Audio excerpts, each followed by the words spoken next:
Where to begin? I can begin by getting my speech out of this little folder. Good afternoon. Thank you all for being here. I have the honor of speaking to you today on behalf of Spokane Fire Department's recruit class 18-2. I see a few familiar faces in the crowd. For those of you I haven't met, my name is Seth Jones, and I was sentenced by a jury of my peers to 10 minutes of public speaking.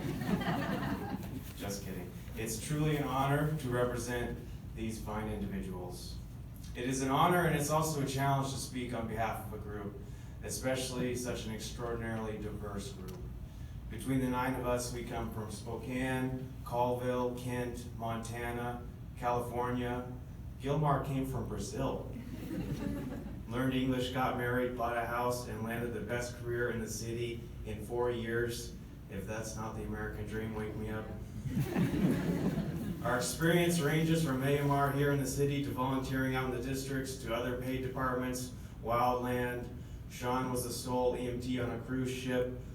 Collie was a professional basketball player in Iceland. We come from high school, we come from college, we come from the military, we come from college, then the military, we come from college and the military, then back to college.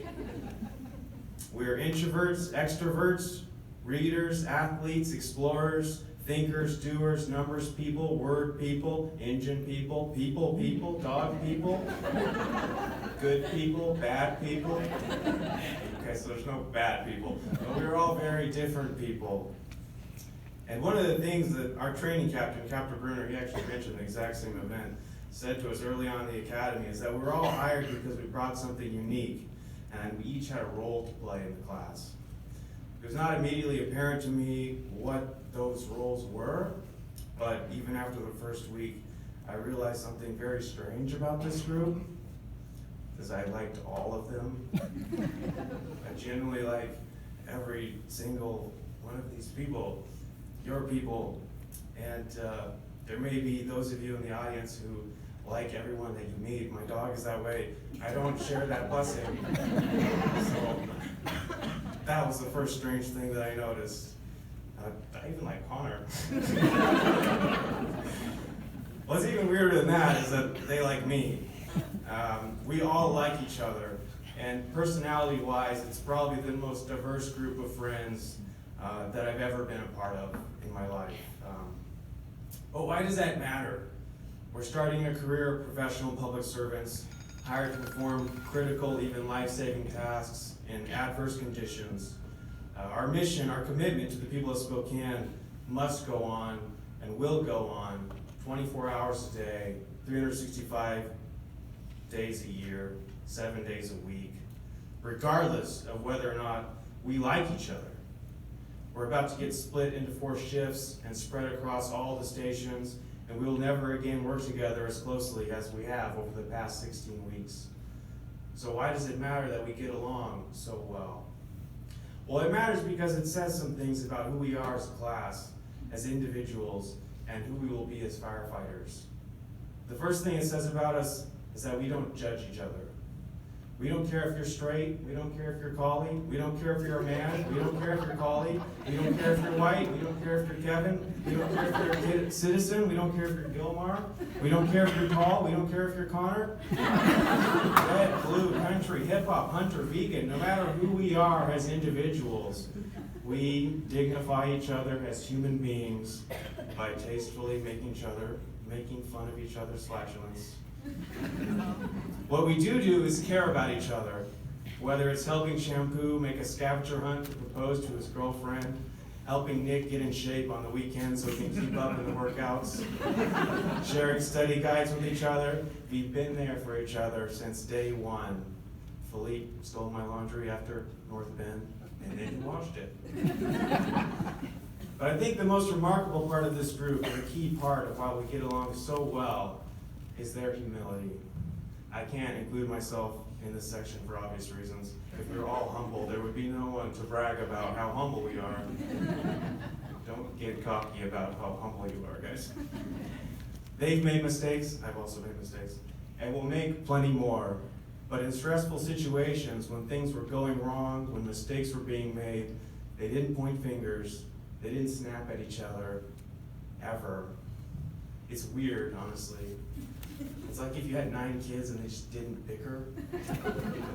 I don't know how you all got through your psych evals. There's very clearly something wrong.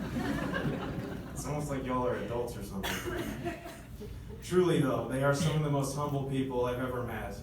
And I don't mean just that we know that we're at the bottom of the organization. We do.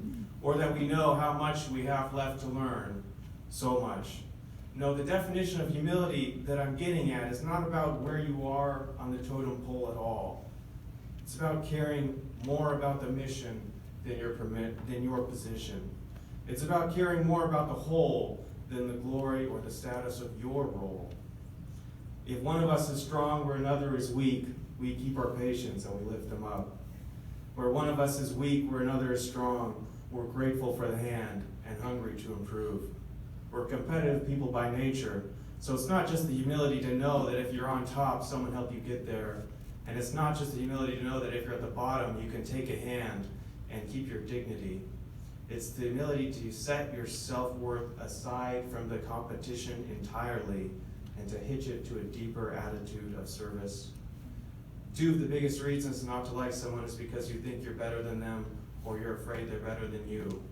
We don't have that, because regardless of what our grades or evals say, our worth is equal to each other. So why does it matter that a group of people with totally different personalities all ended up liking each other? Because of how we did it, with humor, compassion, humility, and without judgment. It matters because we did it naturally, without even thinking about it, because it's simply who we are, and it's the exact kind of public servants that we'll be. Today we graduate, but we're all still at the bottom of this organization, and we're going to stay there for a while.